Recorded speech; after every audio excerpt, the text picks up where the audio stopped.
भ्रष्टाचार के खिलाफ काम करने के नाम पर वोट मांगने वाले बीजेपी के नेताओं के दोहरे रवैये की कलई खुल गई। जांच एजेंसियों के नाम पर विपक्ष के नेताओं के घर रेड करने वाली एजेंसियों की पोल खुल गई।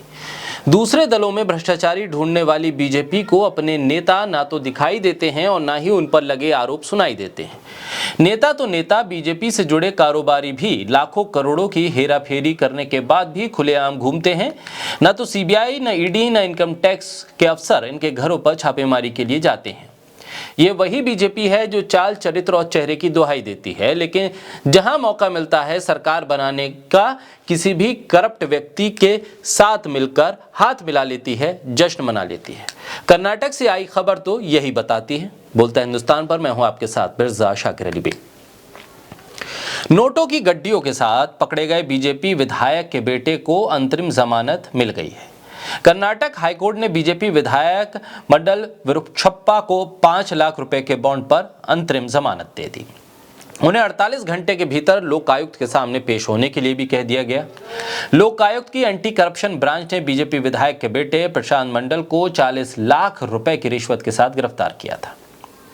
प्रशांत को लोकायुक्त अधिकारियों ने उसके कार्यालय से रिश्वत लेते हुए रंगे हाथों पकड़ा था। करप्शन विंग को भारतीय जनता पार्टी विधायक के कार्यालय और घर से 6 करोड़ रुपए से ज्यादा बरामद हुए थे। लोकायुक्त को इस मामले में शिकायत मिली थी। इसके बाद लोकायुक्त ने कार्रवाई की और फिर उसके बाद विधायक के बेटे की गिरफ्तारी हुई। जिस कर्नाटक के विधायक के बेटे की गिरफ्तारी हुई है वो विधायक खुद कर्नाटक के साबुन और डिटर्जेंट लिमिटेड के अध्यक्ष थे, जिस पद से उन्होंने इस्तीफा दे दिया और इसी विभाग के दफ्तर से ये पैसे बरामद हुए थे।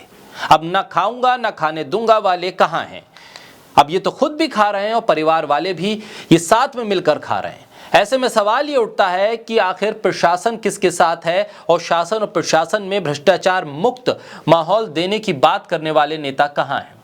ये वही कर्नाटक है जहां आपकी सरकार पर सबसे ज्यादा करप्शन के आरोप लगे हैं, जहां पर मुख्यमंत्री तक पर करप्शन के आरोप लगे और साफ तौर पर जो राज्य के तमाम ठेकेदार या इस तरह के कॉन्ट्रैक्टर हैं उन्होंने खुलेआम कहा कि बीजेपी के शासन में रिश्वत मांगी जा रही है।